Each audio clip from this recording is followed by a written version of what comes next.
ಪೂರ್ಣ ಪರಮಾತ್ಮನನ್ನು ಪಡೆಯಲು ಹಾಗೂ ಅವರಿಂದ ವಾಸ್ತವಿಕ ಲಾಭ ಪ್ರಾಪ್ತಿಗಾಗಿ ಪವಿತ್ರ ಬೈಬಲ್ನಲ್ಲಿ ಪ್ರಮಾಣವಿದೆ.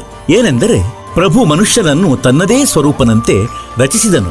6 ದಿನಗಳಲ್ಲಿ ಸೃಷ್ಟಿ ರಚಿಸಿ 7ನೇ ದಿನದಂದು ವಿಶ್ರಾಂತಿ ಪಡೆದನು. ಕುರಾನ್ ಶರೀಫ್ನಲ್ಲಿ ಪ್ರಮಾಣವಿದೆ. ಹಜರತ್ ಮಹಮ್ಮದನಿಗೆ ಭಗವಂತ ಸ್ವತಃ ಹೇಳುತ್ತಿದ್ದಾರೆ, ಅದೇನೆಂದರೆ, ನಾನು ನಿನ್ನನ್ನು ಪರಮಾತ್ಮನ ಮಹಿಮೆಯನ್ನು ಹೇಳಲು ಕಳುಹಿಸಿದ್ದೇನೆ. ಆ ಪರಮಾತ್ಮ ಕಬೀರಾಗಿದ್ದಾರೆ. ಅವರು 6 ದಿನಗಳಲ್ಲಿ ಸೃಷ್ಟಿ ರಚಿಸಿ ಅಂತೆಯೇ 7ನೇ ದಿನದಂದು ಗದ್ದುಗೆ ಮೇಲೆ ವಿರಾಜಿಸಿದರು. ಅವರ ಮಾಹಿತಿಯನ್ನು ಯಾರಾದರೂ ತತ್ವದರ್ಶಿ ಹತ್ತಿರ ಕೇಳಿ ನೋಡಿ. ಈ ಎಲ್ಲಾ ಗೂಢ ರಹಸ್ಯಗಳನ್ನು ತಿಳಿಯಲು ಅವಶ್ಯವಾಗಿ ಕೇಳಿ ಜಗದ್ಗುರು ತತ್ವದರ್ಶಿ ಸಂತ ರಾಮ್ಪಾಲ್ ಮಹಾರಾಜರ ಮಂಗಳ ಪ್ರವಚನ. ಇದೇ ರೀತಿ ತಂದೆಯ ಬಗ್ಗೆ ಹೇಳಿದ್ದಾರೆ. ಅಂದರೆ ಮಕ್ಕಳನ್ನು, ತನ್ನ ಸಂತಾನವನ್ನು, ಮಗಳನ್ನು ಅವಶ್ಯವಾಗಿ ಭಕ್ತಿಯಲ್ಲಿ ತೊಡಗಿಸಬೇಕು. ಏಕೆಂದರೆ ಅದರಿಂದ ಏನಾಗುವುದೆಂದರೆ ತಮ್ಮ 90% ಭಾರ ಕಡಿಮೆಯಾಗುವುದು. ಯಾವುದರಿಂದ ಟೆನ್ಷನ್ ನಿಮಗೆ ಆಗೋದಿತ್ತು. ಮಕ್ಕಳು ಭಕ್ತಿಯನ್ನು ಮಾಡುವರು, ಪರಮಾತ್ಮ ಅವರಿಗೆ ಸಹಕರಿಸುವರು ಒಂದೊಮ್ಮೆ ನಿಯಮದಲ್ಲಿದ್ದರೆ. ನೋಡಿ, ಎಲ್ಲಿಯವರೆಗೆ ನಾವು ಮರ್ಯಾದೆಯಲ್ಲಿರುತ್ತೇವೆ ಪರಮಾತ್ಮ ಹಾನಿಯಾಗಲು ಬಿಡುವುದಿಲ್ಲ. ಆದರೆ ನಾವು ನಿಯಮವನ್ನು ಭಂಗ ಮಾಡುತ್ತೇವೆ. ಏಕೆಂದರೆ ನಾವು ಇಂತಹ ಸಮಾಜದಲ್ಲಿರುತ್ತೇವೆ. ಅಂದರೆ ಆ ಸಮಾಜವು ಆ ಸಾಂಸಾರಿಕ ಕ್ರಿಯೆಗಳನ್ನೇ ಉತ್ತಮವೆಂದು ನಂಬುತ್ತದೆ. ಅವುಗಳಿಗೆ ಭಿನ್ನವಾಗಿ ಯಾರಾದರೂ ಕ್ರಿಯೆಗಳನ್ನು ಮಾಡಿದರೆ ಅವರಿಗದು ಸರಿಯೆನಿಸುವುದಿಲ್ಲ ಮತ್ತು ಅವರು ತಮ್ಮನ್ನೂ ಕೂಡ ಅವರದೇ ಪ್ರವಾಹದಲ್ಲಿ ಪ್ರವೇಶಿಸಿಕೊಂಡೊಯ್ಯುತ್ತಾರೆ. ಹೀಗಾಗಬಾರದು, ದೃಢವಾಗಬೇಕು. ಪರಮಾತ್ಮನ ವಚನದ ಪ್ರಕಾರ ನಡೆಯಬೇಕು. ತಾವು ಅವುಗಳ ಮೇಲೆ ಸ್ಟ್ಯಾಂಡ್ ಆಗಬೇಕಾಗುವುದು. ಗುರು ವಚನ ಪರ್ ಡಟ್ ಗೆ ಕಟ್ ಗೆ ಫಂದ್ ಸುಡಾಸಿಗೆ. ಈ ರೀತಿ ನಾನಕ್ ಸಾಹೇಬರು ಹೇಳ್ತಿದ್ರೇನಂದ್ರೆ, ನಾ ಜಾನೆ ಕಾಲ್ ಕೀ ಕರ್ ಡಾರೆ ಕಿಸ್ ವಿದ್ ಢಲ್ ಜಾ ಪಾಸಾವೆ और जिनाते सरते मौत ಹುಡುಕ್ ದಿವನಾನು ಕೇಡ ಹಾಸಾವೆ. ನಂತರ ನಾನಕರೊಡನೆ ಕೇಳಿದ್ರು ಅಂದ್ರೆ, ಹೇ ಪ್ರಭು, ತಾವು ಸದಾ ಹೀಗೆಯೇ ಇರುವಿರೇನು? ನಾನಕ ಸಾಹೇಬರು ಹೇಳಿದ್ರು, ಸೋದರ, ಗೊತ್ತಿಲ್ಲ ಇಲ್ಲಿ ಯಾವಾಗ ಏನು ಆಪತ್ತು ಬರುವುದೋ, ಯಾವ ವಿಷಯದಲ್ಲಿ ಸಂತೋಷವನ್ನು ಸಂಭ್ರಮಿಸಲಿ.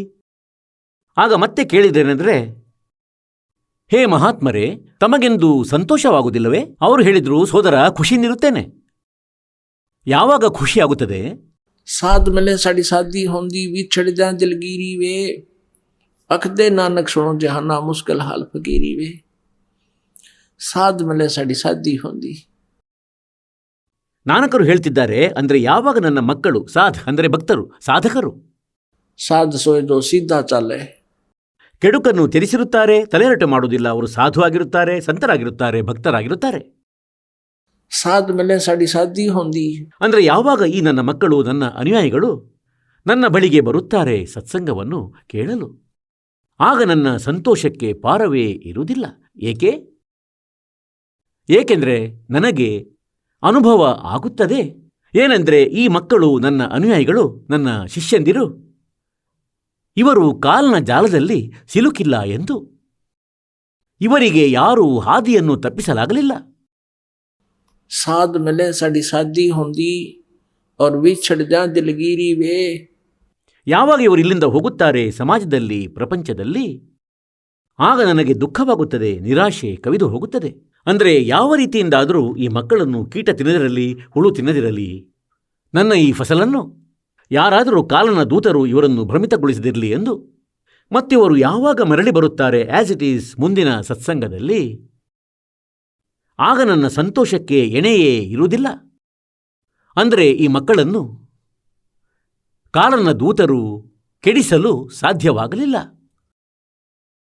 ಪುಣ್ಯಾತ್ಮರೇ, ಇದೇ ಸ್ಥಿತಿ ಆಗಿರುತ್ತದೆ ಒಬ್ಬ ಸಂತನದು. ತಾವುಗಳು ಏನಿದ್ದೀರಿ ಪರಮಾತ್ಮನ ಸಸ್ಯಗಳಾಗಿರುವಿರಿ. ಇದು ಪರಮಾತ್ಮನ ತೋಟವಾಗಿದೆ. ಪರಮಾತ್ಮನು ಈ ತೋಟದ ತೋಟಗಾರರಾಗಿದ್ದಾರೆ ಮತ್ತು ಈ ದಾಸನು ಸಂತನೇನಿರುತ್ತಾನೆ ಅವರ ನೌಕರನಾಗಿರುತ್ತಾನೆ ಆ ತೋಟಗಾರನದು. ಮತ್ತು ಆ ನೌಕರನ ನೌಕರಿ ಆಗಲೇ ಸುರಕ್ಷಿತವಾಗಿರುತ್ತದೆ ಯಾವಾಗ ಅವನು ಆ ಮರಗಿಡಗಳನ್ನು ಹಚ್ಚ ಹಸಿರಾಗಿರಿಸುತ್ತಾನೆ, ಅವುಗಳ ಸಂರಕ್ಷಣೆ ಮಾಡುತ್ತಾನೆ, ಪರಿಶ್ರಮ ಮಾಡಿ ಅದರಲ್ಲಿನ ಹುಲ್ಲು ಕಡ್ಡಿಗಳನ್ನು ಕತ್ತರಿಸುತ್ತಿರುತ್ತಾನೆ, ಅದಕ್ಕೆ ಬೇಲಿ ಹಾಕಿಟ್ಟಿರುತ್ತಾನೆ, ನೀರಾವರಿಯನ್ನು ಮಾಡ್ತಿರ್ತಾನೆ. ಮತ್ತು ಆ ತೋಟ ಹಚ್ಚ ಹಸಿರಾಗಿದ್ದರೆ ತೋಟಗಾರ ಸಂತುಷ್ಟನಾಗಿರುತ್ತಾನೆ, ಅಂದರೆ ನೌಕರ ಸರಿಯಾಗಿದ್ದಾನೆ ಎಂದು. ಹಾಗೆ ತಾವು ಆ ಪರಮಾತ್ಮನ ಹೂದೋಟದ ಸಸಿಗಳಾಗಿರುವಿರಿ, ಗಿಡಗಳಾಗಿರುವಿರಿ, ಮರಗಳಾಗಿರುವಿರಿ. ಮತ್ತು ದಾಸ ಸಂತನೇನಿರುತ್ತಾನೆ ಅವರ ನೌಕರನಾಗಿರುತ್ತಾನೆ. ಹಾಗಾಗಿ ನಾನಕ್ ಸಾಹೇಬ್ರು ಹೇಳ್ತಾರೆ, ಸಾದ್ ಮೇಲೆ ಸಾಡಿ ಸಾದಿ ಹೊಂದಿ ವಿಛಡ ದಿಲಗೀರಿವೆ ಅಖದೆ ನಾನಕ್ ಸುಣೋ ಜಹಾನಾ ಮುಸ್ಕಲ್ ಹಾಲ್ ಫಕೀರಿವೆ.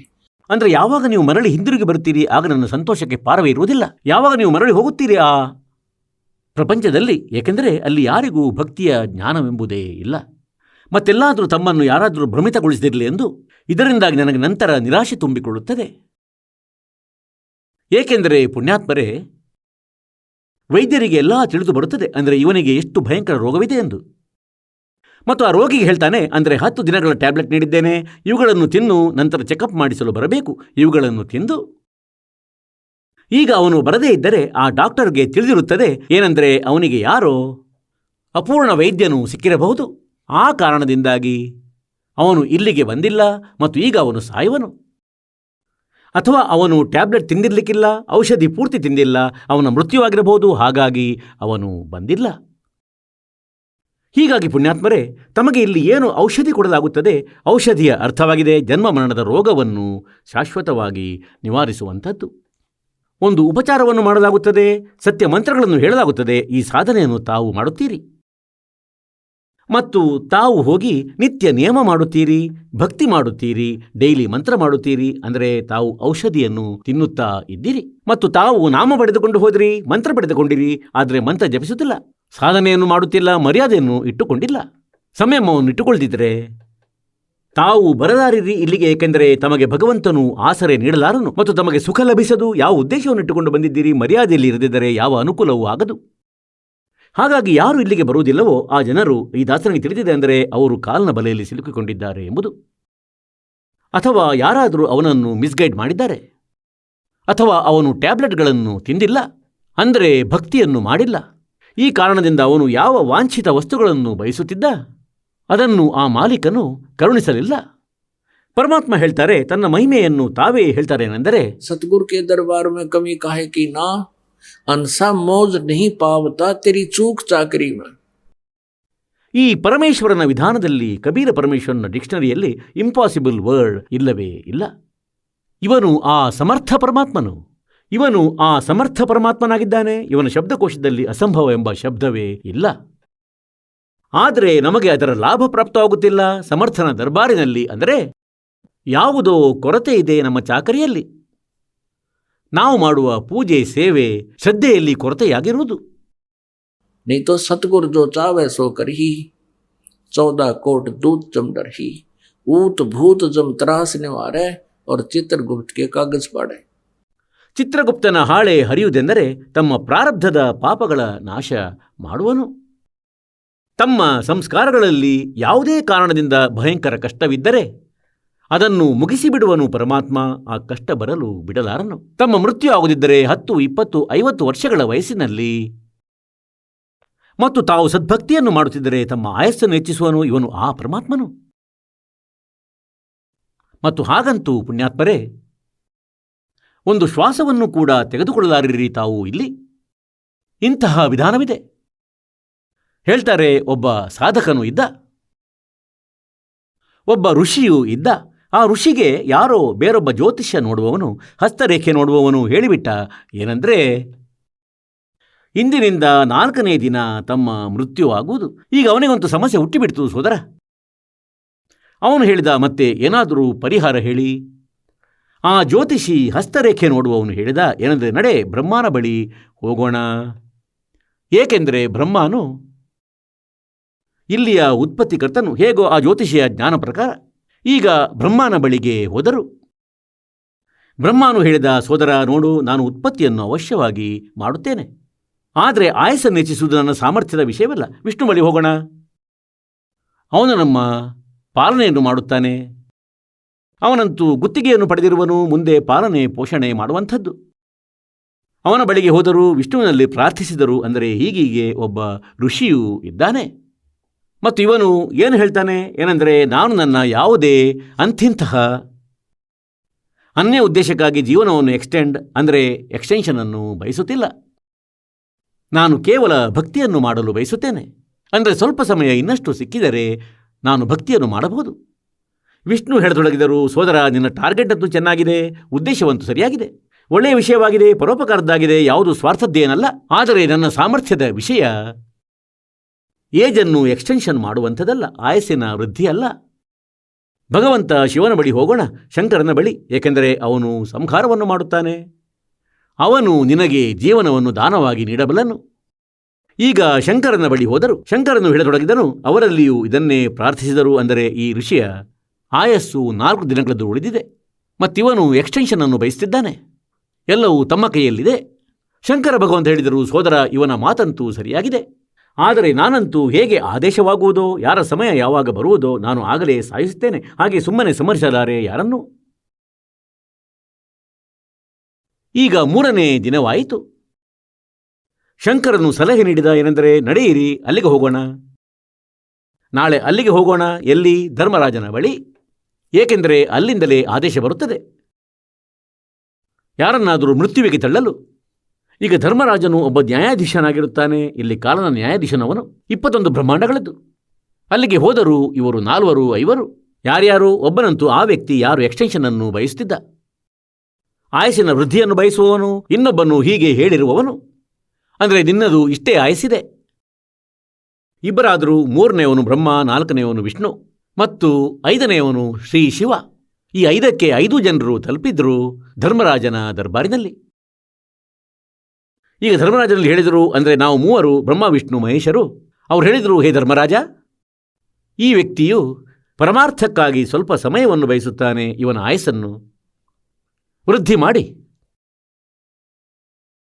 ಮತ್ತೆ ಇವನು ಯಾತಕ್ಕಾಗಿ ಬಯಸ್ತಾನೆ ಅಂದರೆ ಇನ್ನೂ ಸ್ವಲ್ಪ ಭಕ್ತಿ ಮಾಡೋದು ಬಯಸ್ತಾನೆ. ಇವನು ಬೇರೆ ಯಾವುದೋ ಅಂತಿಂತ ಉದ್ದೇಶಕ್ಕಾಗಿ ಏನು ಎಕ್ಸ್ಟೆನ್ಷನ್ ಅನ್ನು ಬಯಸುತ್ತಿಲ್ಲ. ಈಗ ಧರ್ಮರಾಜನು ತೆಗೆದ ಅಕೌಂಟನ್ನು ತೆರೆದ ಅವನ ಖಾತೆ ಪುಸ್ತಕವನ್ನಲ್ಲಿ ಅಕೌಂಟನ್ನು ನೋಡಿದನು. ಅದರಲ್ಲಿ ಸಮಯ ಬರೆಯಲಾಗಿತ್ತು. ಅಂದರೆ ಅದರಲ್ಲಿ ಏನು ಬರೆದಿತ್ತು ಅಂದರೆ ಇವನ ಮೃತ್ಯುವಿನದ್ದೇನಿದೆ. ಈಗ ಆ ಟೈಮ್ ಅಂತೂ ಬಂದೇ ಬಿಟ್ಟಿತ್ತು. 4ನೇ ದಿನ ಆಗೋಯ್ತು. ಅವನ ಮೃತ್ಯುವಿನ ಬಗ್ಗೆ ಬರೆಯಲಾಗಿತ್ತು. ಅಂದರೆ ಈ ವ್ಯಕ್ತಿಯ ಮೃತ್ಯು ಧರ್ಮರಾಜನ ದರ್ಬಾರಿನಲ್ಲಿ ಆಗುವುದು ಮತ್ತು ಆಗಬೇಕು. ಮತ್ತು ಆ ಸಮಯದಲ್ಲಿ ಬ್ರಹ್ಮ ವಿಷ್ಣು ಮತ್ತು ಶಂಕರ ಮತ್ತು ಜೊತೆಯಲ್ಲಿ ಆ ಜ್ಯೋತಿಷಿ ಇಲ್ಲಿ ಉಪಸ್ಥಿತರಾಗಿರಬೇಕು. ಈಗ ಧರ್ಮರಾಜನಿಗಂತೂ ಅವಕಾಶ ಸಿಕ್ಕಿತು. ಅದೇ ಸಮಯ ಅವನ ಮೃತ್ಯು ಕೂಡ ಆಯಿತು, ವೃದ್ಧಿಸಲಿಲ್ಲ. ಈಗ 3 ಭಗವಂತರು ಕುಪಿತರಾದರು ಮತ್ತು ಹೇಳಿದರು, ಅಂದರೆ ನಾವು ಇಲ್ಲಿ ಬಂದಿರುವುದಕ್ಕೆ ನೀನು ಏನು ಗೌರವ ಉಳಿಸಿದೆ? ನೀನು ದೊಡ್ಡ ನಿರರ್ಥಕನು, ನೀನು ಇಂಥವನು, ನಿನ್ನ ಕತ್ತು ಕೊಯ್ದು ಬಿಡುವೆವು. ಶಿವನು ತ್ರಿಶೂಲವನ್ನು ಎತ್ತಿದನು, ವಿಷ್ಣು ಸುದರ್ಶನ ಚಕ್ರವನ್ನು ಎತ್ತಿದನು. ಈಗ ಅವನು ಧರ್ಮರಾಜನು ಹೇಳಿದ, ಅಂದರೆ ಭಗವಂತ ಕುಪಿತರಾಗದಿರಿ ನನ್ನ ಮೇಲೆ. ನಾನಂತೂ ಒಬ್ಬ ನೌಕರನು ಆ ಪರಮಪಿತನದು ಮತ್ತು ಅವನದೇನು ಆದೇಶ ಬರುತ್ತದೆ. ಮತ್ತಿದನ್ನು ನೋಡಿ ಖಾತೆ ಪುಸ್ತಕ, ಇದರಲ್ಲಿ ಏನು ಬರೆಯಲಾಗಿದೆ ಅದನ್ನವನು ತೋರಿಸಿದ. ಅಂದರೆ ಇವನ ಮೃತ್ಯು ಧರ್ಮರಾಜನ ದರ್ಬಾರಿನಲ್ಲಿ ಮತ್ತು ಈ 4ರ ಉಪಸ್ಥಿತಿಯಲ್ಲಾಗಬೇಕು ಮತ್ತು 5ನೇಯವನು ಇವನು. ಧರ್ಮರಾಜನು ಹೇಳಿದ, ಅಂದರೆ ತಾವಂತೂ ನನಗಾಗಿ ಬಹಳವೇ ಅನುಕೂಲವನ್ನು ಮಾಡಿದಿರಿ. ಇಲ್ಲವಾದರೆ ನಿಮ್ಮನ್ನು ಒಟ್ಟುಗೂಡಿಸುತ್ತಿದ್ದೇ ಒಂದಲ್ಲ ಒಂದು ಕಾರಣ ಮಾಡಿ. ಮತ್ತು ಕೇಳಿ, ಒಂದೊಮ್ಮೆ ನೀವು ಇಷ್ಟು ಕೋಪಗೊಳ್ಳುತ್ತಿರುವೆಂದಾದರೆ ತಮ್ಮ ಆಯಸ್ಸನ್ನು ನೀಡಿ ಇವನನ್ನು ಈಗಲೇ ಜೀವಿತಗೊಳಿಸುತ್ತೇನೆ. ತಮ್ಮ ಆಯಸ್ಸನ್ನು ಯಾರು ಕೊಡುವರು? ವಾ ಸೋದರವಾ. 3 ಜಾರಿ ಬಿಟ್ಟರು. ಅಲ್ಲಿಂದ ಎಲ್ಲರೂ ಹೋದರು ತರಾತುರಿಯಾಗಿ. ಹಾಗಾದರೆ ಪುಣ್ಯಾತ್ಮರೇ, मासा घटे न तिल बधे, विध ना लिखे जो लेख, और सच्चा सतगुरु मेट कर ऊपर मार दे मेख. ಅಂತೆಯೇ ಅಭಿಮನ್ಯು ಇದ್ದರು. ಅಭಿಮನ್ಯು ಸುಭದ್ರೆಯ ಪುತ್ರ, ಶ್ರೀಕೃಷ್ಣನ ಸೋದರಳಿಯ. ಮಹಾಭಾರತದ ಯುದ್ಧದಲ್ಲಿ ಚಕ್ರವ್ಯೂಹದಲ್ಲಿ ಮರಣ ಹೊಂದಿದ್ದರು. ಶ್ರೀಕೃಷ್ಣ ಅಳುತ್ತಿದ್ದರು. ಅಂದರೆ ವಿಷ್ಣು ಹೇಳಿ, ಬೇಕಾದರೆ ಶ್ರೀಕೃಷ್ಣ ಹೇಳಿ. ಸುಭದ್ರೆ ಅಳುತ್ತಿದ್ದಳು, ತಲೆಯನ್ನು ಚಚ್ಚಿಕೊಂಡು. ಪಾಂಡವರ ಕುಲ ನಾಶವಾಗುತ್ತಲಿತ್ತು. ಭಗವಂತ ಶ್ರೀಕೃಷ್ಣ ಅವನನ್ನು ಜೀವಿತಗೊಳಿಸಲಾರದಾದರು.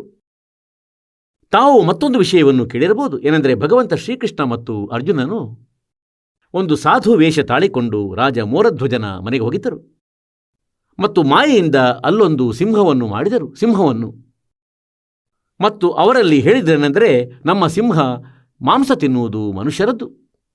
ಮತ್ತು ಕೇಳಿ, ಮನುಷ್ಯರದು ಅಂದರೆ ಮತ್ತು ಮನೆಯ ಸದಸ್ಯನನ್ನು ತಿನ್ನುವುದು. ಎಲ್ಲರೂ ನೌಕರನನ್ನು ಹಿಡಿದು ಕರೆತರಬೇಡಿ. ಈಗ ಪುಣ್ಯಾತ್ಮರೇ, ಮೊದಲು ಸಂತರದು ಇಷ್ಟು ಮಹಿಮೆ ಇರ್ತಿತ್ತು. ಅವರು ಸಾಧು ಸಂತರನ್ನು ಬಹಳಷ್ಟು ಆದರಿಸುತ್ತಿದ್ದರು ಮತ್ತು ಇದನ್ನು ಕೂಡ ಯೋಚಿಸುತ್ತಿದ್ದರು. ಅಂದರೆ ಸಾಧು ರೂಪದಲ್ಲಿ ಭಗವಂತನು ಬರ್ತಾನೆ. ಹಾಗಾಗಿ ಮೋರಧ್ವಜನು ಏನು ಹೇಳಿದ ಅಂದರೆ ಮೋರಧ್ವಜನು ಹೇಳಿದ ಹೇಗೆ ತಾವು ಹೇಳುವಿರೋ ಹಾಗೆ ಆಗುವುದು. ಆಗ ಮೋರಧ್ವಜನು ತನ್ನ ಪುತ್ರನನ್ನು ಶ್ರೀಕೃಷ್ಣನು ಹೇಳಿದ ರೀತಿಯಲ್ಲಿ ಪುತ್ರನನ್ನು ಕಡಿಯಲು ಸಿಂಹಕ್ಕೆ ತಿನ್ನಿಸಲು ಅನುವಾದ.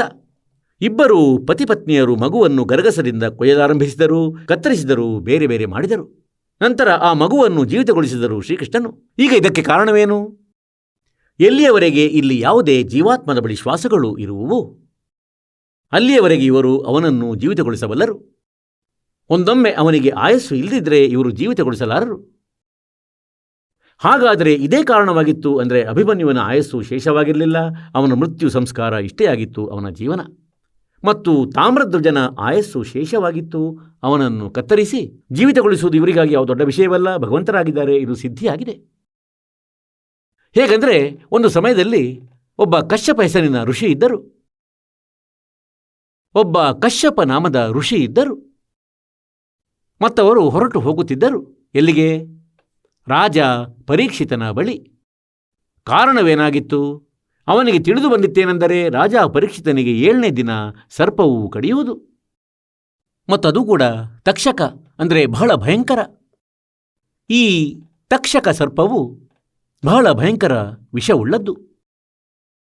ಮತ್ತು ಆ ತಕ್ಷಕನಿಗೆ ತಿಳಿದು ಬಂತೇನೆಂದರೆ ಈ ಕಶ್ಯಪ ಋಷಿಯು ಬರುತ್ತಿದ್ದಾರೆ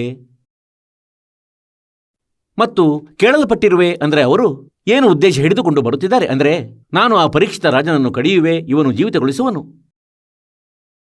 ಮತ್ತು ನನಗೆ ಆದೇಶ ಸಿಕ್ಕಿದೆ ಅನ್ಯ ಋಷಿಯದೇನೆಂದರೆ ತಕ್ಷಕನೇ ನೀನು ರಾಜ ಪರೀಕ್ಷಿತನನ್ನು ಕಡಿಯಬೇಕು. ಮತ್ತು ನಾನು ಕಡಿಯದಿದ್ದರೆ ತಕ್ಷಕನು ಯೋಚಿಸುತ್ತಿದ್ದಾನೆ ಆ ಋಷಿ ನನಗೆ ಶಾಪ ನೀಡುವನು. ಈ ಭಯದಿಂದ ಅವನು ಕಶ್ಯಪ ಋಷಿಯನ್ನು ಕೇಳಿದ, ಹೇ ಋಷಿಗಳೇ, ತಾವು ಎಲ್ಲಿಗೆ ಹೋಗುತ್ತಿರುವಿರಿ? ಮನುಷ್ಯ ಶರೀರ ಧಾರಣೆ ಮಾಡಿ ಸರ್ಪ ಕೇಳಿದನು. ಕೇಳಿದಾಗ ಕಶ್ಯಪರು ಹೇಳಿದರು ಏನೆಂದರೆ ನಾನು ಹೋಗುತ್ತಿರುವೆನು ರಾಜ ಪರೀಕ್ಷಿತನ ಬಳಿ. ಉದ್ದೇಶವೇನು? ಉದ್ದೇಶ ಇದಾಗಿದೆ ಏನೆಂದರೆ ಅವನಿಗೆ ತಕ್ಷಕ ಸರ್ಪವು ಕಡಿಯುವುದು ಮತ್ತು ನಾನು ಅವರನ್ನು ಜೀವಿತಗೊಳಿಸುವೆನು. ಇದರಿಂದಾಗಿ ರಾಜ ನನಗೆ ಬಹಳ ಧನವನ್ನು ನೀಡುವನು. ಈ ಉದ್ದೇಶದಿಂದ ಹೋಗುತ್ತಿರುವೆನು. ತಕ್ಷಕ ಹೇಳಿದ, ನಾನು ಅದೇ ತಕ್ಷಕನು ಮತ್ತು ತಾವು ಅಲ್ಲಿಗೆ ಹೋಗದಿರಿ ಮತ್ತು ನಾನು ತಮಗೆ ಧನವನ್ನು ನೀಡುವೆನು. ನನ್ನ ಬಳಿ ಬಹಳಷ್ಟು ವಜ್ರ ಮಾಣಿಕ್ಯ ಆಭರಣಗಳು ಇವೆ, ನಿಮಗೆ ನೀಡುವೆನು. ನೀವು ಅವನನ್ನು ಜೀವಿತಗೊಳಿಸಿದಿರಿ. ಆಗ ಕಶ್ಯಪ ಋಷಿ ಹೇಳಿದರು ಏನೆಂದರೆ ನಾನು ಅವರನ್ನು ಜೀವಿತ ಅವಶ್ಯವಾಗಿ ಮಾಡುವೆನು, ಏಕೆಂದರೆ ಅವರು ಬಹಳ ಒಳ್ಳೆಯ ರಾಜನು ಮತ್ತು ಆ ರಾಜನೇನು ಧನವನ್ನು ನೀಡುವನು ಅದನ್ನು ನೀನು ಕೊಡಲು ಸಾಧ್ಯವಿಲ್ಲ. ಈಗ ತಕ್ಷಕ ಹೇಳಿದ, ಅಂದರೆ ಸೋದರ, ನೀನೊಂದು ಪರೀಕ್ಷೆಯನ್ನು ಮಾಡು ನನಗೆ. ನಾನು ಈ ಮರವನ್ನು ಕಡಿದು ಬಿಡುವೆನು. ಒಂದು ವೃಕ್ಷವಿತ್ತು, ಹಚ್ಚ ಹಸಿರು ದಪ್ಪದಾಗಿತ್ತು, ಮತ್ತಿದು ಪೂರ್ತಿಯಾಗಿ ಸುಟ್ಟು ಹೋಗುವುದು, ಒಣಗಿ ಹೋಗುವುದು 1 ಸೆಕೆಂಡಿನಲ್ಲಿ. ಮತ್ತು ನಂತರ ನೀನು ಇದನ್ನು ಹಚ್ಚ ಹಸಿರುಗೊಳಿಸಿ ತೋರಿಸು, ನಾನು ಒಪ್ಪುವೆನು. ಆಗ ಅವನು ಹೇಳಿದ, ಕಶ್ಯಪನು, ಅಂದರೆ ಮಾಡು, ನೀನು ಕುಟುಕು. ಈಗ ತಕ್ಷಕನು ಆ ಮರಕ್ಕೆ ಕುಟುಕಿದನು, ಆ ವೃಕ್ಷವನ್ನು ಒಂದೇ ಒಂದು ಸಾರಿ. ಇಡೀ ಮರವು ಕಪ್ಪಾಗಿ ಹೋಯಿತು, ನಿರ್ಜೀವವಾಗಿ ಪೂರ್ತಿ ಸುಟ್ಟು ಹೋಯಿತು. ಕಶ್ಯಪ ಋಷಿಯು ತನ್ನ ಮಂತ್ರದಿಂದ ಅದರ ಮೇಲೆ ಮಂತ್ರ ಹೇಳಿ ಜಲವನ್ನು ಪ್ರೋಕ್ಷಿಸಿದರೂ ಅದು ಹಾಗೆಯೇ ಹಚ್ಚ ಹಸುರಾಗಿ ಹೋಯಿತು. ಆಗ ತಕ್ಷಕನು ಕೈ ಜೋಡಿಸಿ ನಿಂತನು, ಋಷಿಗಳೇ, ಅಲ್ಲಿ ನೀನು ಹೋಗದಿರು ಮತ್ತು ಇದು ನಾನು ನಿನಗೆ ಧನವನ್ನು ನೀಡುವೆನು, ಒಪ್ಪಿಕೋ ನನ್ನ ಮಾತು. ಈಗ ಕಶ್ಯಪ ಋಷಿಯು ವಿಚಾರ ಮಾಡಿದನು ಮಗ್ನತೆಯಿಂದ. ಅಂದರೆ ಅವನು ಯೋಚಿಸಿದ, ಮೊದಲು ಇದನ್ನಂತೂ ತಿಳಿದುಕೊಳ್ಳುವೆ, ಆ ಪರೀಕ್ಷಿತನ ಆಯಸ್ಸು ಶೇಷವಿದೆಯೋ ಅಥವಾ ಇಲ್ಲವೋ. ಆಗ ಅವನೇನು ನೋಡಿದ? ತನ್ನ ದಿವ್ಯದೃಷ್ಟಿಯಿಂದ, ಅಂದರೆ ಸಿದ್ಧಿ ಇರುತ್ತದೆ. ಅವನು ನೋಡಿದ ಏನೆಂದರೆ ಪರೀಕ್ಷಿತನ ಪ್ರಾರಬ್ಧವು ಇಷ್ಟೇ ಇದೆ, ಮುಂದಕ್ಕೆ ಅವನ ಆಯಸ್ಸು ಶೇಷವಿಲ್ಲ. ಆಗ ಅವನು ಹೇಳಿದ, ಸರಿ, ನಾನು ಅವನನ್ನು ಜೀವಿತವನ್ನಾಗಿ ಮಾಡುವುದಿಲ್ಲ, ನೀನು ನನಗೆ ಧನವನ್ನು ನೀಡು. ಈಗ ಈ ಸ್ವಾರ್ಥಿ ಆ ತಕ್ಷಕ ಸರ್ಪನಿಂದ ಧನ ವಜ್ರ ಮಾಣಿಕ್ಯ ತೆಗೆದು ಮರಳಿ ಹಿಂದಿರುಗಿ ಬಂದನು. ಈಗ ಅವನಿಗೆ ತಿಳಿದು ಬಂತು ಏನೆಂದರೆ ಪರೀಕ್ಷಿತನ ಜೀವನವೇ ಇಷ್ಟು, ಮುಂದಕ್ಕೆ ವೃದ್ಧಿಸಲು ಸಾಧ್ಯವಿಲ್ಲ. ಈಗ ಪುಣ್ಯಾತ್ಮರೇ, ಇವರನ್ನು ನಾವು ಋಷಿಗಳನ್ನುತ್ತಿದ್ದೆವು ಮತ್ತು ಇವರು ಇಂತಹ ಕೆಲಸ ಮಾಡುತ್ತಿದ್ದರು. ನಿನ್ನ ಅದ್ಭುತವಾಗಲಿ. 10, 12 ವರ್ಷಗಳಷ್ಟು ಕುಳಿತು ಇವರು ಹೀಗೆ ಕಠಿಣ ಸಾಧನೆ ಮಾಡಿ ಸಿದ್ಧಿಯನ್ನು ಪ್ರಾಪ್ತಿಸುತ್ತಿದ್ದರು. ಮತ್ತೀಗ ಏನು ಮಾಡಿದರು? ವಿಷ ಇಳಿಸುವ ಮಂತ್ರ ಕಲಿತು ಕೆಲಸ ಮಾಡಿಕೊಂಡರು ಒಂದು ಪ್ರಕಾರದ್ದು, ಮತ್ತು ಅದರ ಬದಲಿಗೆ ಹಣ ಪಡೆಯಲು ಹೊರಟು ಹೋದರು. ಮತ್ಯಾವಾಗ ತಿಳಿದು ಬಂತು ಅಂದರೆ ಅವನು ಜೀವಿತವಾಗಲು ಸಾಧ್ಯವಿಲ್ಲವೆಂದು, ಏಕೆಂದರೆ ಅವನಿಗೆ ಆಯಸ್ಸಿಲ್ಲ. ಆಗ ಅಲ್ಲಿಯೇ ಒಪ್ಪಂದ ಮಾಡಿಕೊಂಡ. ಇವರು ನಮ್ಮ ಋಷಿಗಳಾಗಿದ್ದರು. ಈಗ ಪುಣ್ಯಾತ್ಮರೇ, ಯಾವಾಗ ತಾವು ತತ್ವಜ್ಞಾನದಿಂದ ಪರಿಚಿತರಾಗುವಿರಿ ಆಗ ತಿಳಿಯುವುದು ಇವರೆಂತಹ ಋಷಿಗಳಿದ್ದರೆಂದು. ಇವರಂತೂ ಮಾಯೆಗೊಳಗಾದ ಪೂಜಾರಿಗಳಾಗಿದ್ದರು. ಹೇಳ್ತಾರೆ, तत्व भेद कोई ना कहे रे झूमक रा, ये पैसे ऊपर नाच सुनो रई झूमक रा. ಒಂದು ಸಮಯದಲ್ಲಿ ಒಂದು ಊರಿನಲ್ಲಿ ಒಬ್ಬ ಮನಿರಾಮ್ ಹೆಸರಿನ ಬ್ರಾಹ್ಮಣ ಸತ್ಯನಾರಾಯಣನ ಕಥೆಯನ್ನು ಪ್ರಾರಂಭ ಮಾಡಿದ ಅವನು. ಮತ್ತು 30 ದಿನಗಳಿಗಾಗಿ ಇಟ್ಟನು. ಅವನು ಯೋಚಿಸಿದ 30 ದಿನಗಳು ಊರಿನಿಂದಂತೂ ದಿನಂಪ್ರತಿ 10, 20 ರೂಪಾಯಿಗಳು ಬಂದರೂ ಕೂಡ 30 ದಿನಗಳಲ್ಲಿ 500, 600 ರೂಪಾಯಿಗಳಾಗುವು. ಈ ಉದ್ದೇಶದಿಂದ ದೀರ್ಘಕಾಲಕ್ಕೆ ಇರಿಸಿಬಿಟ್ಟ. ಮತ್ತು ಒಳ್ಳೆಯ ಶ್ರದ್ಧಾಳು ವ್ಯಕ್ತಿಗಳು ಇರುತ್ತಿದ್ದರು. ಅವರು ಪ್ರಾರಂಭ ಮಾಡಿಸಿದರು. ಅದೇ ಊರಿನಲ್ಲಿ 2-3 ಅಯೋಗ್ಯ ವ್ಯಕ್ತಿಗಳು ಇದ್ದರು. ಅವರು ಯೋಚಿಸಿದರು, ಏನೆಂದರೆ, ಸೋದರ, ಈ ಬ್ರಾಹ್ಮಣನದ್ದು 30 ದಿನಗಳಾದವು. ಊರಿನಿಂದ ಹಣವನ್ನು ಗಂಟು ಕಟ್ಟಿ ಹೋಗುವನು. ಯಾವತ್ತೂ ಅವನ ಕಥೆಯ ನೈವೇದ್ಯ ಏರ್ಪಾಡಾಗಬೇಕಿತ್ತು. 30 ದಿನಗಳ ಬಳಿಕ ಆ ದಿನ, ಆ ಇಡೀ ತಿಂಗಳಲ್ಲಿ 30 ದಿನಗಳಲ್ಲಿ ಮನಿರಾಮ ಬ್ರಾಹ್ಮಣನಿಗೆ ಕೇವಲ 30 ರೂಪಾಯಿಗಳ ದಕ್ಷಿಣೆಯೂ ಬಂತು. ಹಾಗಂತೂ ಇದು ಬಹಳ ಹಳೆಯ ಮಾತಾಗಿದೆ. 30 ರೂಪಾಯಿಗಳ ಬೆಳ್ಳಿಯದ್ದು ಮೌಲ್ಯ ಬಹಳ ಅಧಿಕವಾಗಿರ್ತಿದ್ವು. ಇಂದಿನದಂತೂ ನನ್ನ ಲೆಕ್ಕದಂತೆ 30,000 ರೂಪಾಯಿಗಳಾಗಬಹುದು. ಆಗಿನ 30 ರೂಪಾಯಿ, ಏಕೆಂದರೆ ಆ ಸಮಯದಲ್ಲಂತೂ 1 ರೂಪಾಯಿಗೆ 1 ಎಮ್ಮೆ ಬರುತ್ತಿತ್ತು. ಅದಕ್ಕಿಂತ 40,000 ಕೊಡಬೇಕು. ಆದರೂ ಕೂಡ ಅಂದರೆ 30 ರೂಪಾಯಿಗಳು ಟೋಟಲಿ ಬಂದಿತ್ತು ಇಡೀ ತಿಂಗಳಲ್ಲಿ. 30 ದಿನ ಕಥೆ ಮಾಡಿದ್ದು. ಆ ಕಡೆಯಿಂದ ಅದೇ ಊರಿನ ಕೆಲವು ತುಂಟತನದ ವ್ಯಕ್ತಿಗಳು ಊರಿನಿಂದ ಚಂದ ಎತ್ತಿದ್ದರು ಮತ್ತು ದಿಲ್ಲಿಯಿಂದ ಒಬ್ಬಾಕೆ ಕುಣಿದಾಡುವ ಹುಡುಗಿಯನ್ನು ಕರೆತಂದರು. ಮತ್ತು ಅದೇ ದಿನ ಅವಳದು ನಾಟಕವನ್ನು ಇಟ್ಟುಬಿಟ್ರು. ಯಾವ ದಿನ ಪಂಡಿತರ ಕಥೆಯ ನೈವೇದ್ಯ ಅರ್ಪಣೆಯಾಗಲಿತ್ತು. ಆಗ ಅದೇ ದಿನ ಏನಾಯ್ತಂದ್ರೆ, ಆ ಕುಣಿದಾಡುವ ಚಂಪಾಕಲಿಗಂತೂ ಹಣ ಬಂತು 500 ರೂಪಾಯಿಗಳು. ಆ ದಿನ ಎಲ್ಲರೂ, ಇಡೀ ಊರಿನವರು ಕೊಟ್ಟರು. ಹೀಗೆ ಎಲ್ಲರೂ, ಇಡೀ ಊರಿನ ವ್ಯಕ್ತಿಗಳು 500 ರೂಪಾಯಿಗಳನ್ನು ಅವಳ ನೃತ್ಯದಿಂದ ಖುಷಿಪಟ್ಟು 500 ರೂಪಾಯಿಗಳನ್ನು ಕೊಟ್ಟು ಬಿಟ್ಟರು ಅವಳಿಗೆ. ಅವಳಿಗಂತೂ 500 ರೂಪಾಯಿಗಳು ಪ್ರಾಪ್ತವಾದವು ಒಂದೇ ದಿನದಲ್ಲಿ. ಮತ್ತು ಮನಿರಾಮನು 30 ದಿನಗಳ ತನಕ ಕಥೆ ಮಾಡಿದರೂ ಅವರಿಗೆ ಕೇವಲ 30 ರೂಪಾಯಿಗಳು ಬಂದವು. ಈಗ 30 ರೂಪಾಯಿಗಳೊಂದಿಗೆ ಹೊರಟು ಹೋದ. ಆ ಸಮಯದಲ್ಲಿ ಪರಮೇಶ್ವರ, ಕಬೀರರ ಪ್ರೀತಿಯ ಆತ್ಮ, ಆದರಣೀಯ ಗರೀಬ್ದಾಸ್ ಸಾಹೇಬರು, ಚುಡಾಣಿಯವರು, ಜಿಲ್ಲೆ ಝಜ್ಜರ್, ಊರು ಚುಡಾಣಿ, ಹರಿಯಾಣದಲ್ಲಿ, ಅವರು ಅಲ್ಲಿಗೆ ಬಂದಿದ್ದರು. ಪರಮಾತ್ಮ ಅವರಿಗೆ ಸಿಕ್ಕಿದ್ದರು, ಗರೀಬ್ದಾಸರಿಗೆ ಕಬೀರ ಪರಮೇಶ್ವರರು. ತದನಂತರ ಗರೀಬ್ದಾಸ್ ಸಾಹೇಬರ ಆ ಆತ್ಮ ಏನಿದೆ ಅದು ತತ್ವಜ್ಞಾನದಿಂದ ಶೋಭಾಯಮಾನವಾಯಿತು. ಹಲವು ಶಿಷ್ಯರೂ ಕೂಡ ಆಗಿದ್ದರು. ಆಗ ಆ ಸಮಯದಲ್ಲಿ ಗರೀಬ್ದಾಸರು ಅಲ್ಲಿ ಕುಳಿತಿದ್ದರು ಮತ್ತು 4-5 ಭಕ್ತರು ಕೂಡ ಕುಳಿತಿದ್ದರು. ಆ ಕಡೆಯಿಂದ ಆ ಮನಿರಾಮ ಬ್ರಾಹ್ಮಣ ಬಂದು ಬಿಟ್ಟ ಮತ್ತು ಕುಳಿತು ಬಿಟ್ಟ. ಹೇಳಿದರು, ಬನ್ನಿ ಬ್ರಾಹ್ಮಣರೇ ಕುಳಿತುಕೊಳ್ಳಿ. ಕುಳಿತು ಬಿಟ್ಟ. ಮತ್ತು ಅವರು ಕೇಳಿದರು. ಆಗ ಇವನೇನು ಹೇಳ್ತಿದ್ದ ಅಂದರೆ, ಮಹಾರಾಜರೇ, ಈಗ ಏನೆಂದು ಕೇಳಬೇಡಿ, ಬಹಳಷ್ಟು ಮುಂದುವರೆದು ಬಿಟ್ಟಿದ್ದಾರೆ ಜನರಂತೂ, ಸಾಕು, ಏನು ಕೇಳಬೇಡಿ. ಹೀಗಾಯಿತು, ಹಾಗಾಯಿತು ಅಂದರೆ ಭಕ್ತಿಯಿಂದ ಎಲ್ಲರ ಮನಸ್ಸು ದೂರ ಸರಿದಿದೆ. ಈಗ ಏನಾಗಬಹುದು ಈ ಜನರದ್ದು?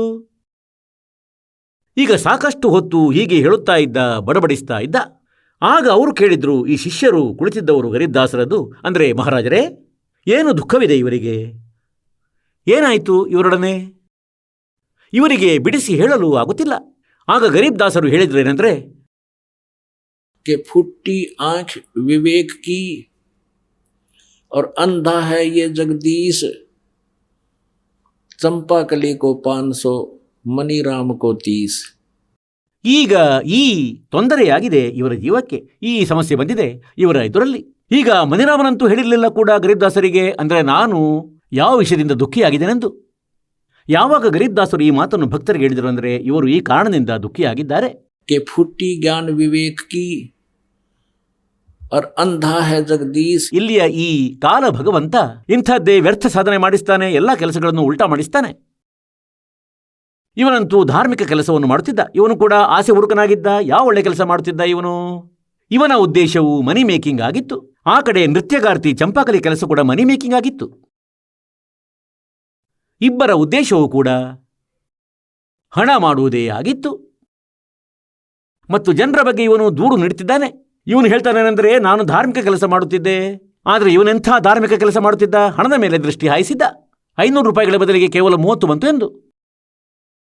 ಈಗ ಇಲ್ಲಿ ಏನು ಹೇಳಿದ್ದಾರೆಂದರೆ, फुट्टी ज्ञान विवेक की, ವಿವೇಕವೇ ಇಲ್ಲದಾಯಿತು ಜನರೊಳಗೆ. ಮತ್ತು ಇವನು ಇಲ್ಲಿಯ ಭಗವಂತನೇನಿದ್ದಾನೆ, ಇವನು ಇಂಥದೇ ಕರ್ಮಗಳನ್ನು ಮಾಡಿಸುತ್ತಿದ್ದಾನೆ. ಪುಣ್ಯದಲ್ಲಿ ಹಣದೊಳಗಿಸಲು ಬಿಡುವುದಿಲ್ಲ ಮತ್ತು ಪಾಪದಲ್ಲಿ ಬಹಳ ಚೆನ್ನಾಗಿ ಖರ್ಚು ಮಾಡಿಸುವನು.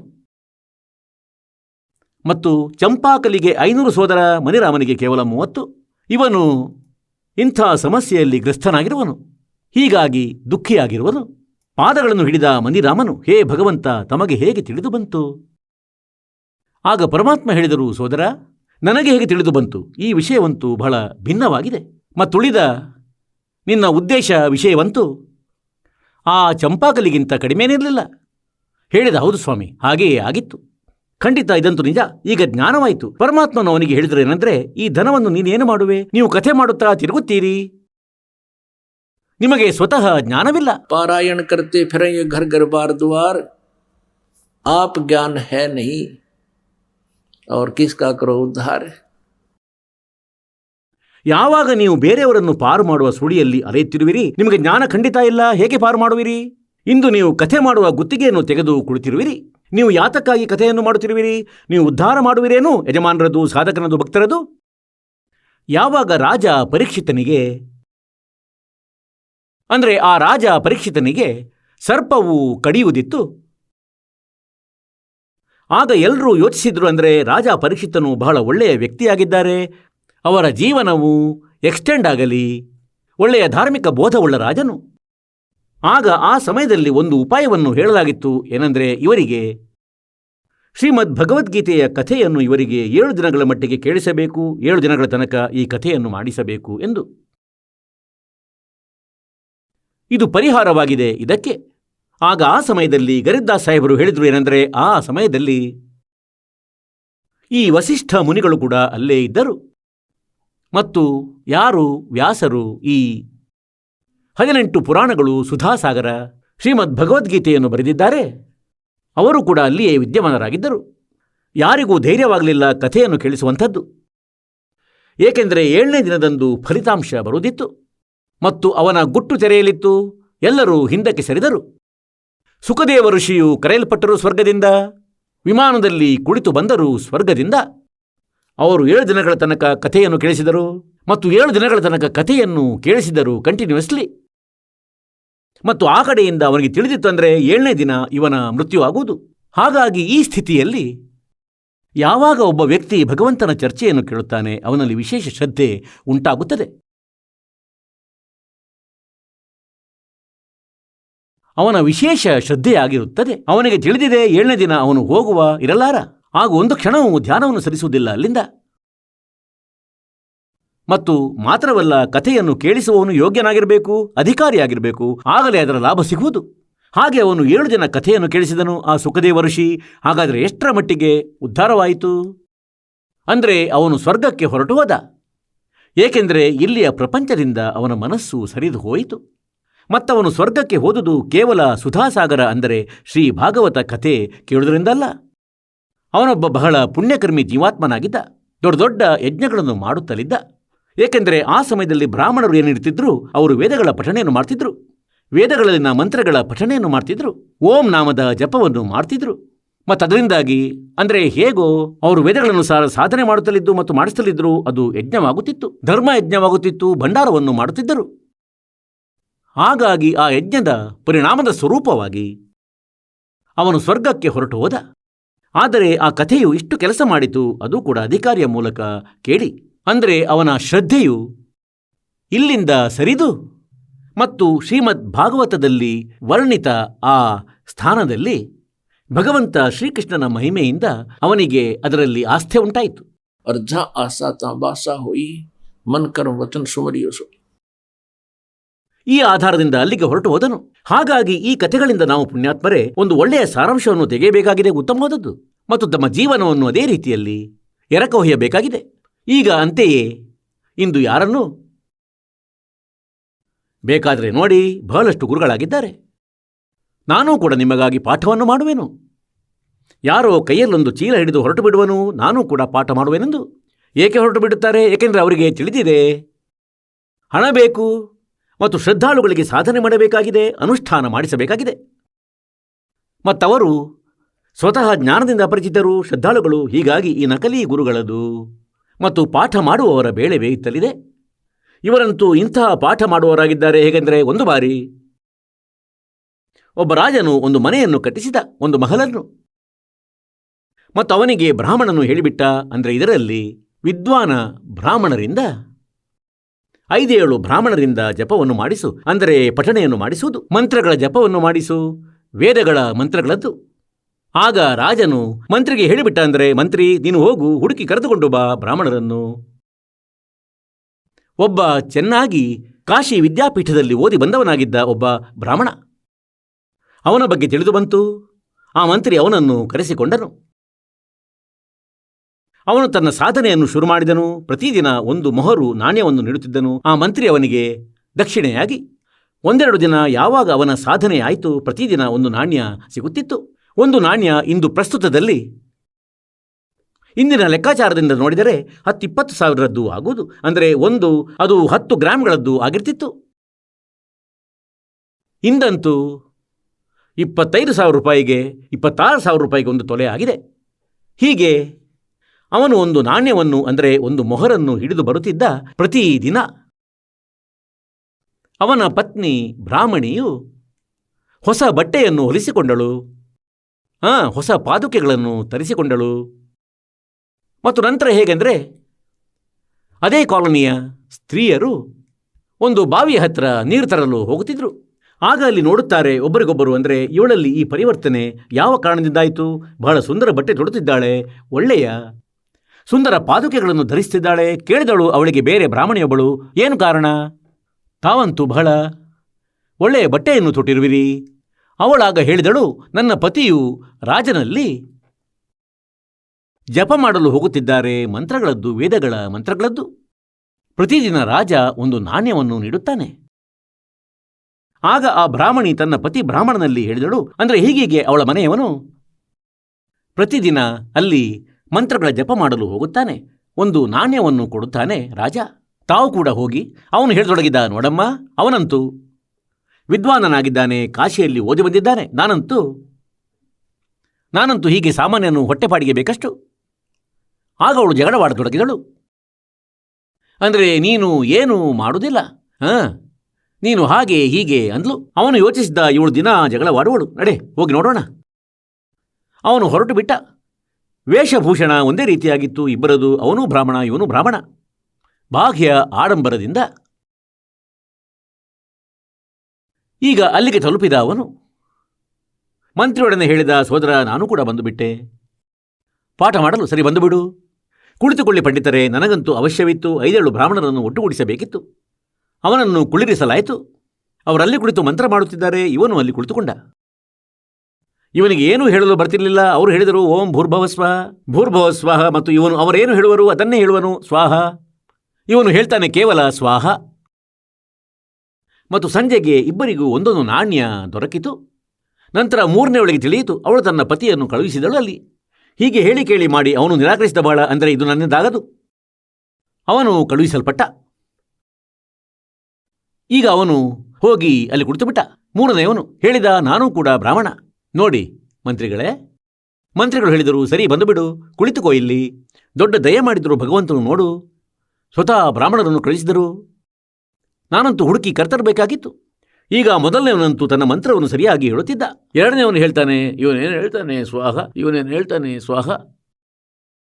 3ನೇಯವನು ಕುಳಿತು ಹೇಳತೊಡಗಿದ, ಎಲ್ಲಿವರೆಗೆ ನಡೆಯುವುದು ಸ್ವಾಹ, ಎಲ್ಲಿವರೆಗೆ ನಡೆಯುವುದು ಸ್ವಾಹ. ಅಂದರೆ ಯಾವಾಗಲಾದರೂ ರಹಸ್ಯ ತೆರೆಯುವುದು, ಹೊಡೆಸಿಕೊಳ್ಳುವವು. ಮತ್ತೊಬ್ಬಾಕೆ 4ನೇಯವಳಿಗೆ ತಿಳಿದು ಬಂತು, ಬಾವಿಯ ಬಳಿ ಹೀಗೀಗಾಯಿತು, ಅವರಿಗೆ ದುಡ್ಡು ಸಿಗುತ್ತದೆ. ಆ 4ನೇಯವಳು ತನ್ನ ಪತಿಯನ್ನು ಕಳಿಸಿದ್ಲು. ಅವನು ಅಲ್ಲಿ ಹೋಗುವುದಕ್ಕೆ ತುಂಬಾ ನಿರಾಕರಿಸಿದ. ಅವಳು ಹೇಳಿದ್ಲು, ನೀನು ಹೀಗೆ ಮಾಡು, ನೀನು ಹಾಗೆ ಹೀಗೆ ಅಂದ್ಲು. ಅವನು ಹೊರಟದ ಅಲ್ಲಿಗೆ.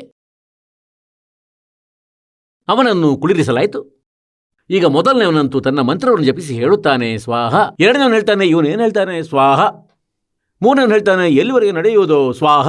ನಾಲ್ಕನೇವನು ಹೇಳ್ತಾನೆ, ಎಲ್ಲಿವರೆಗೆ ನಡೆಯುವುದೋ ನಡೀಲಿ ಸ್ವಾಹ. ಅಂದರೆ ಎಲ್ಲಿವರೆಗೆ ನಮ್ಮ ಆಟ ನಡೆಯುತ್ತದೆಯೋ ಅಲ್ಲಿವರೆಗೆ ನಡೀಲಿ ಸ್ವಾಹ. ಇವನಿಗೆ ಸ್ವಾಹ ಸ್ವಾಹ ಮಾತ್ರ ಹೇಳಲು ಬರುತ್ತದೆ. ಅಂದರೆ ಹೇಳುವ ಅರ್ಥವೇನೆಂದರೆ, ಇಂತಹ ಸ್ಥಿತಿ ಬಂದಿದೆ ಭಕ್ತಿಯಿಂದ ದೂರವಾಗಿ ಬಿಟ್ಟು. ಹಾಗಾದರೆ ಪರಮಾತ್ಮ ನಮಗೇನು ಹೇಳಲು ಬಯಸುತ್ತಾರೆ ಎಂದರೆ, ಕಬೀರ ಪರಮೇಶ್ವರರು ಆ ಸಮರ್ಥ ಶಕ್ತಿವಂತರಾಗಿದ್ದಾರೆ. ಅವರು ತಮ್ಮ ಮಹಿಮೆಯನ್ನು ಸ್ವತಃ ಹೇಳಿದ್ದಾರೆ.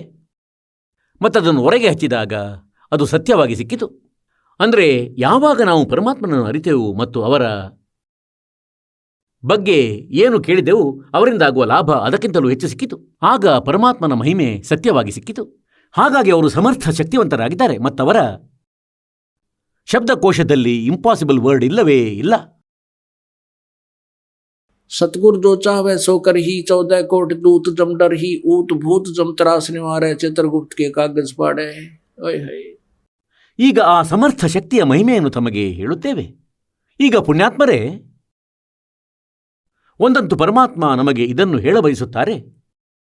कि मानुष जन्म पाके जो नहीं रटे हरि नाम और जैसे कुआ जल बिना फिर बनवाया के काम. ಈ ಮನುಷ್ಯ ಜೀವನದ್ದು ಒಂದೊಮ್ಮೆ ಏನಾದರೂ ಉಪಯೋಗವಿದೆ, ಇದರ ಲಾಭವಿದೆ ಎಂದಾದರೆ ಅದು ಕೇವಲ ಪರಮಾತ್ಮ ಪ್ರಾಪ್ತಿಯಾಗಿದೆ. ಬದಲಾಗಿ ಇದರ ಯಾವ ಯೂಸ್ ಇಲ್ಲ. ಯಾವ ಕಾರ್ಯವನ್ನು ನಾವು ಮನುಷ್ಯ ಜೀವನದಲ್ಲಿ ಮಾಡುತ್ತಿದ್ದೇವೆ ಅದನ್ನು ಪಶು ಪಕ್ಷಿಗಳು ಮಾಡುತ್ತವೆ. ನಮಗಿಂತಲೂ ಹೆಚ್ಚು ಪ್ರೀತಿಯಿಂದ ಅವು ತಮ್ಮ ಮಕ್ಕಳ ಪಾಲನೆ ಮಾಡುತ್ತವೆ, ಜನನ ಕ್ರಿಯೆ ಮಾಡುತ್ತವೆ. ಮತ್ತು ಕೇವಲ ಈ ಕ್ರಿಯೆಗಳನ್ನೇ ಮಾಡಿ ನಾವು ಸಾಯುತ್ತೇವೆ ಎಂದಾದರೆ ನಮ್ಮಂಥ ಅಯೋಗ್ಯರು ಯಾರೂ ಇಲ್ಲ. ಈಗ ಜ್ಞಾನವಾಯಿತು ಭಗವಂತನ ಭಕ್ತಿಯಿಂದ. ಈಗ ಪ್ರಸಂಗವೇನು ನಡೆಯುತ್ತಿದೆ, ಈಗ ಏನು ವಿಷಯ ನಡೆಯುತ್ತಿದೆ ಅಂದರೆ, ಆ ಸಮರ್ಥ ಶಕ್ತಿಯ ದರ್ಬಾರಿನಲ್ಲಿ ಯಾವುದೇ ವಸ್ತುವಿನ ಕೊರತೆ ಇಲ್ಲ.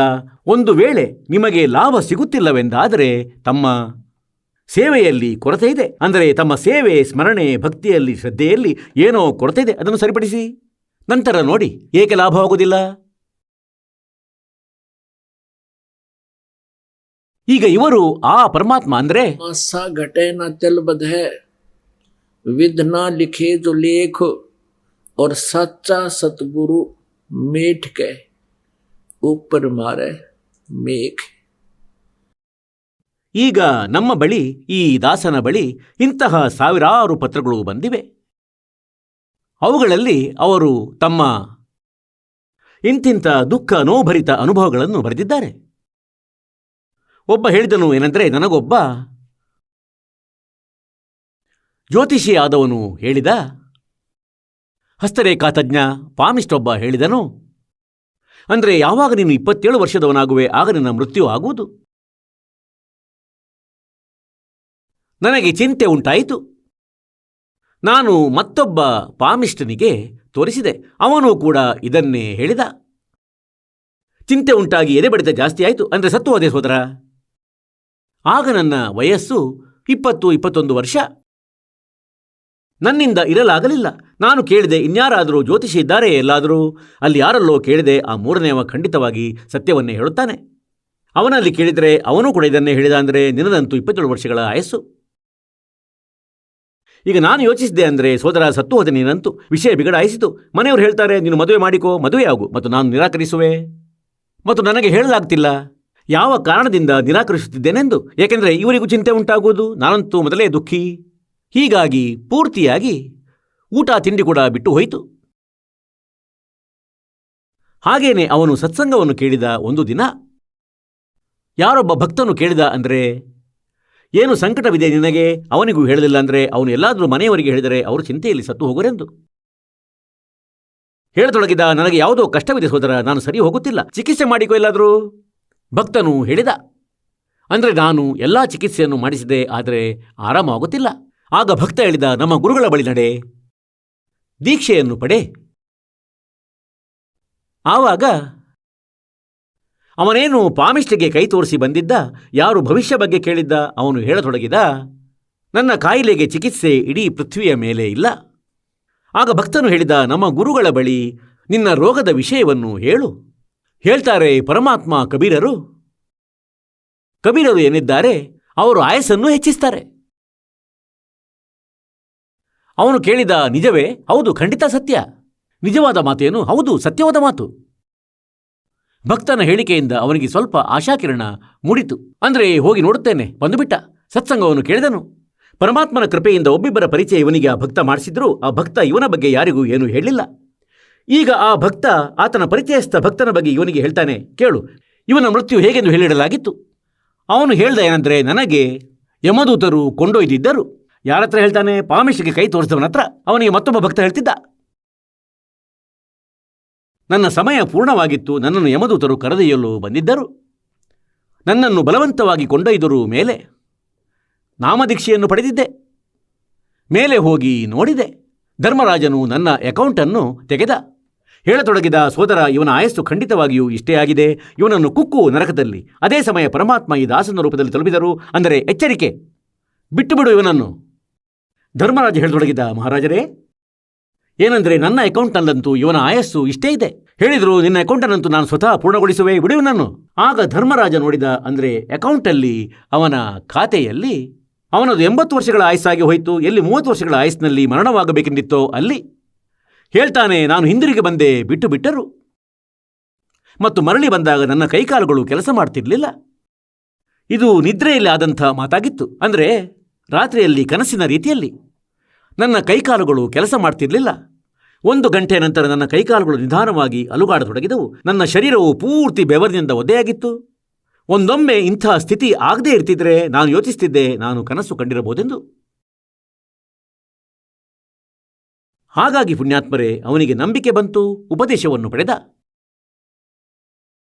ಅದರ ನಂತರ ಅವನಿಗೆ ಯಾವ ಸಂಕಷ್ಟವೂ ಬರಲಿಲ್ಲ ಮತ್ತು 27 ವರ್ಷಗಳು ಕೂಡ ಪೂರ್ಣಗೊಳಿಸಿದ. ವಿವಾಹ ಮಾಡಿಕೊಂಡ.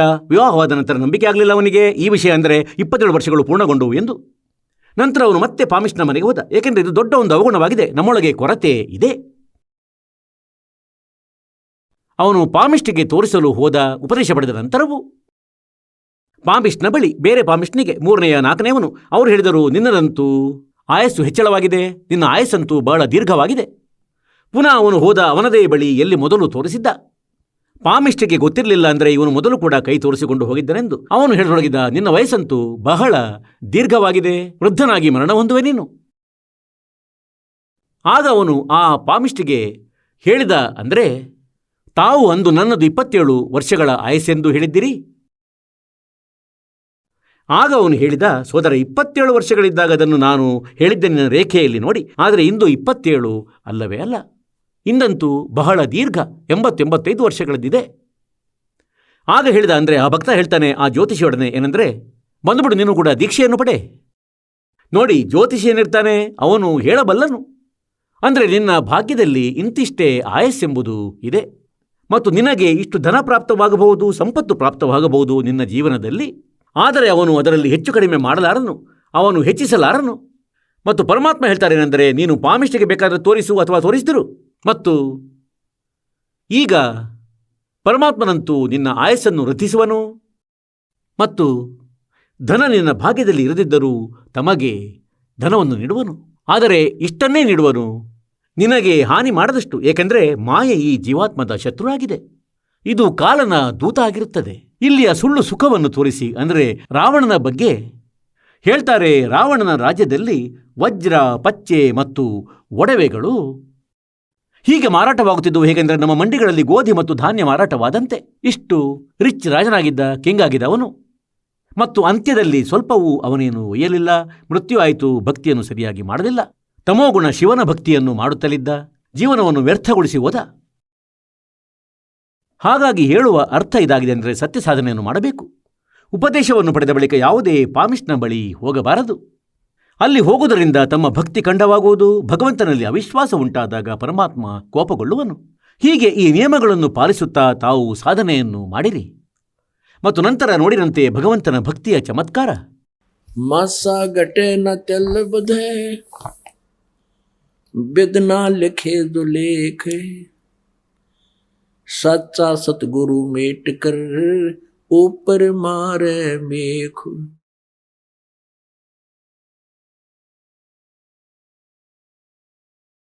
ಈಗ ಪುಣ್ಯಾತ್ಮರೇ, ಒಂದು ಸಮಯದಲ್ಲಿ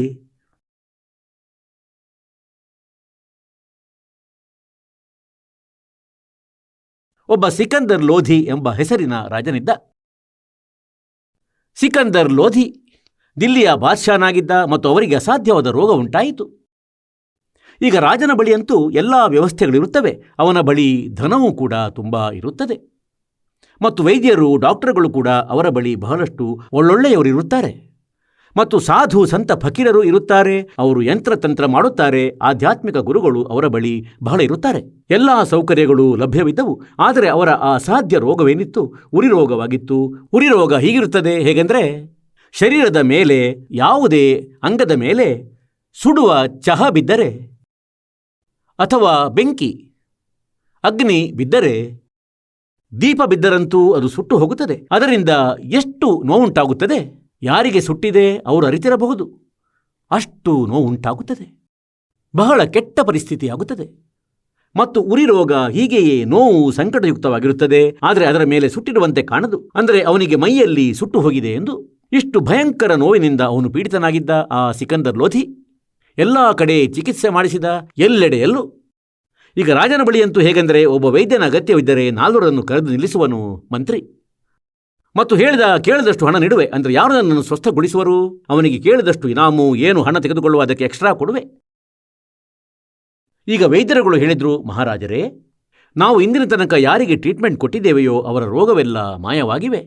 ಆದರೆ ತಮ್ಮ ಮೇಲೆ ನಮ್ಮ ಯಾವುದೇ ಔಷಧಿ ಕೆಲಸ ಮಾಡುತ್ತಿಲ್ಲ. ಕಾರಣವೇನೋ ತಿಳಿಯುತ್ತಿಲ್ಲ. ಅದರ ನಂತರ ಋಷಿ ಸಾಧು ಸಂತರು ಕರೆಯಿಸಲ್ಪಡುತ್ತಾರೆ. ಅವರು ಹೇಳ್ತಾರೇನೆಂದರೆ, ತಮ್ಮ ಪ್ರಾರಬ್ಧದೊಳಗೆ ಮೊದಲಂತೂ ಅವರು ಮಂತ್ರತಂತ್ರ ಮಾಡ್ತಾರೆ, ಇದನ್ನು ಏರಿಸಿ, ಹೀಗೆ ಮಾಡಿಸಿ, ಹಾಗೆ ಮಾಡಿಸಿ ಎಂದು. ಆಗ ಅದರಿಂದ ಏನೂ ಲಾಭವಾಗದಿದ್ದರೆ ಮತ್ತೆ ಹೇಳ್ತಾರೆ, ನಿನ್ನ ಭಾಗ್ಯದಲ್ಲಿ ಬರೆದಿದೆ, ನಿನ್ನ ಪ್ರಾರಬ್ಧದಲ್ಲಿ ಬರೆದಿದೆ, ಇದನ್ನು ಅನುಭವಿಸಲೇಬೇಕು. ಈಗ ಪುಣ್ಯಾತ್ಮರೇ, ಭಾಗ್ಯದಲ್ಲಿ ಬರೆದಿರುವಂಥದ್ದನ್ನು ಯಾರೂ ಅಳಿಸಲಾಗದು, ಆದರೆ ಭಗವಂತನು ಅಳಿಸಬಲ್ಲನು. ಹಾಗಾದರೆ ಆ ಭಗವಂತನು ಯಾರು? ಆ ಪರಮಾತ್ಮ ಯಾರು? ಅವನು ಕಬೀರ್ದೇವನು, ಸತ್ಯಪುರುಷನು, ಪೂರ್ಣ ಬ್ರಹ್ಮನು.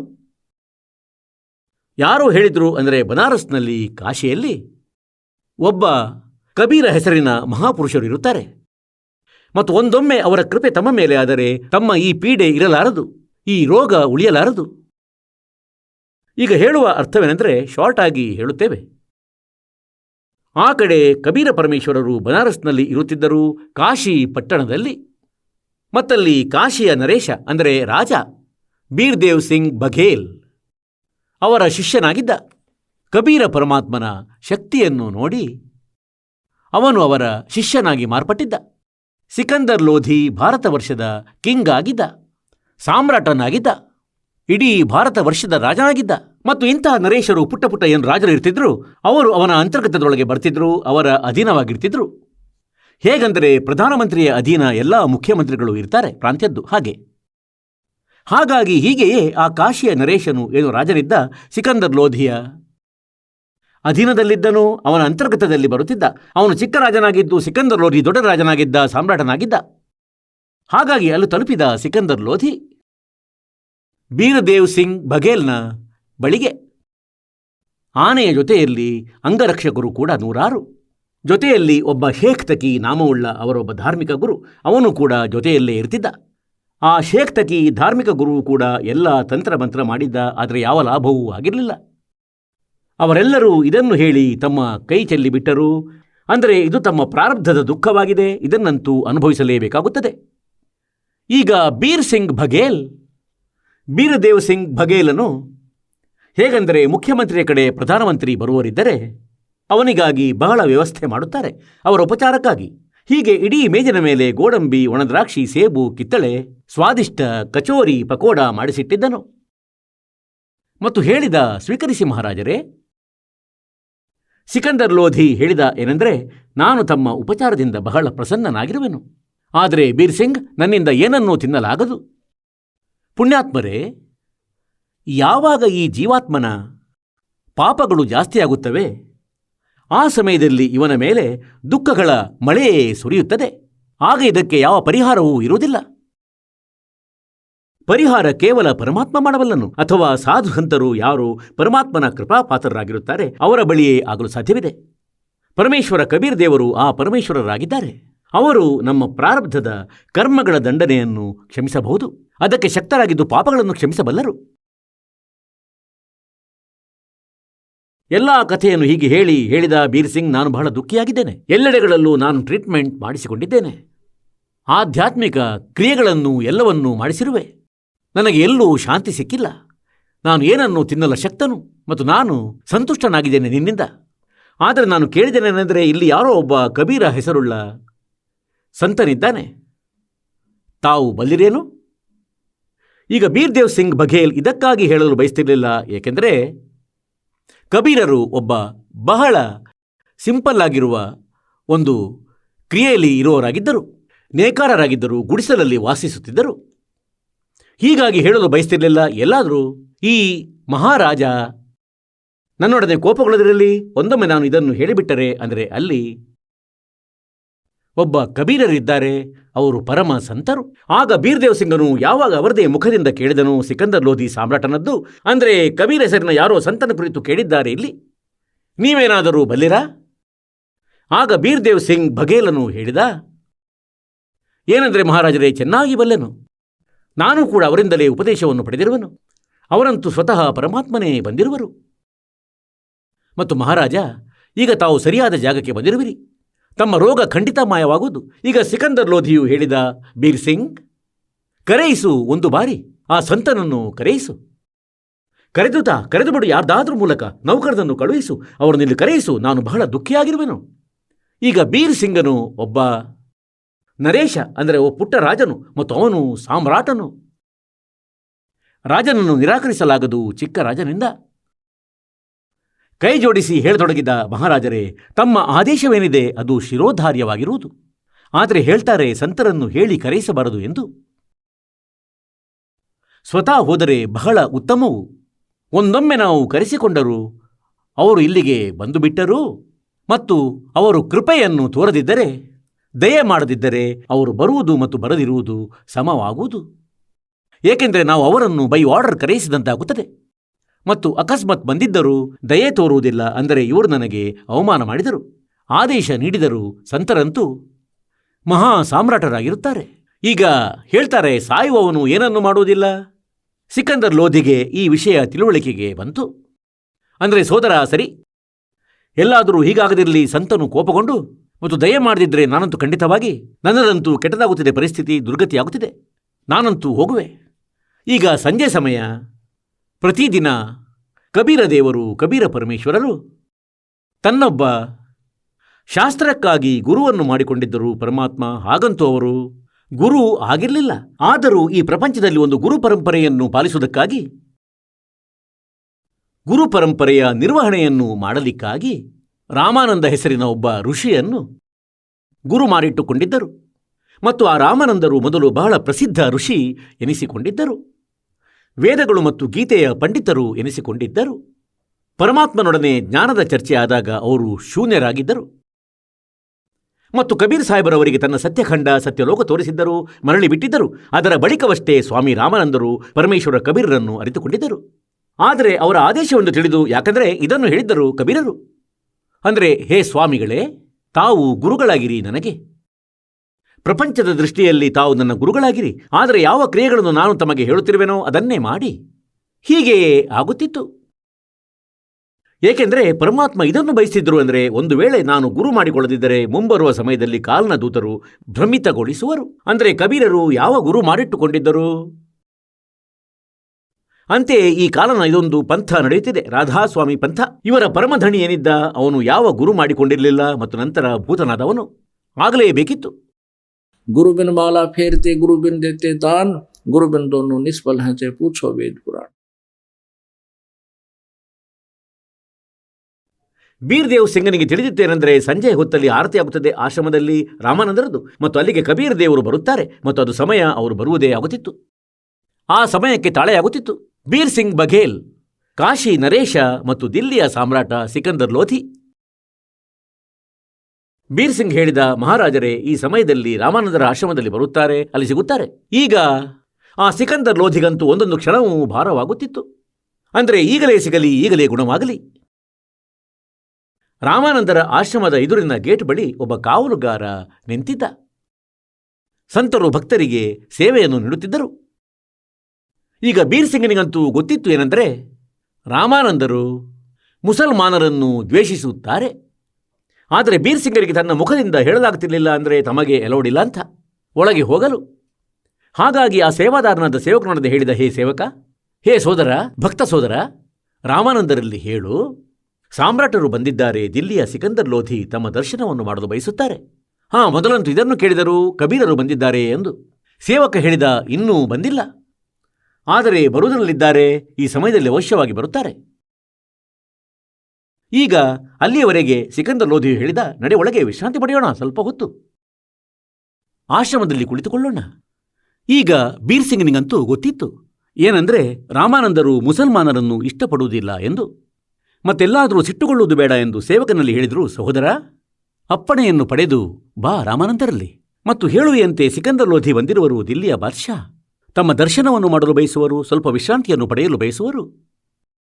ಕಬೀರರು ಬರುವ ತನಕ ಅವರ ಪ್ರತೀಕ್ಷೆಯಲ್ಲಿ ಇರುವರು. ಸೇವಕ ಒಳಗೆ ಹೋದನು ಮತ್ತು ರಾಮಾನಂದರಲ್ಲಿ ಅರುಹಿದನು. ಅಂದರೆ ಹೀಗೀಗೆ ದಿಲ್ಲಿಯ ಬಾದ್ಷಾ ಸಿಕಂದರ್ ಲೋಧಿ ಬಂದಿರುವರು ಮತ್ತವರಿಗೆ ಕಬೀರರ ಭೇಟಿಯಾಗಬೇಕಾಗಿದೆ. ಮತ್ತವರು ಬರೋ ತನಕ ಆಶ್ರಮದಲ್ಲಿ ವಿಶ್ರಾಂತಿ ಪಡೆಯಲು ಬಯಸುತ್ತಾರೆ ಮತ್ತು ತಮ್ಮ ಅಪ್ಪಣೆಯನ್ನು ಬಯಸುತ್ತಾರೆ. ರಾಮಾನಂದರು ಹೇಳಿದರು, ಅವರು ಮುಸಲ್ಮಾನರು ಮಾಂಸವನ್ನು ತಿನ್ನುತ್ತಾರೆ, ಅವರಿಗೆ ಒಳಗಡೆ ಜಾಗವಿರುವುದು, ಹೊರಗೇನೆ ಕುಳಿತುಕೊಳ್ಳುವರು.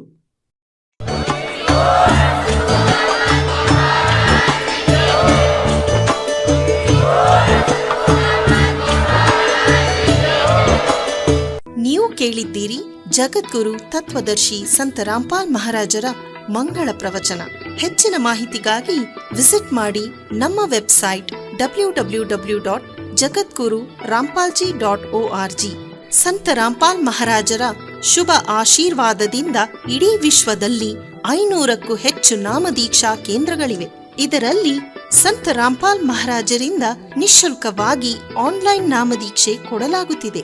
ತಮ್ಮ ಹತ್ತಿರದ ನಾಮದೀಕ್ಷಾ ಕೇಂದ್ರದ ಮಾಹಿತಿಗಾಗಿ ಸಂಪರ್ಕಿಸಿ 888 444 7302.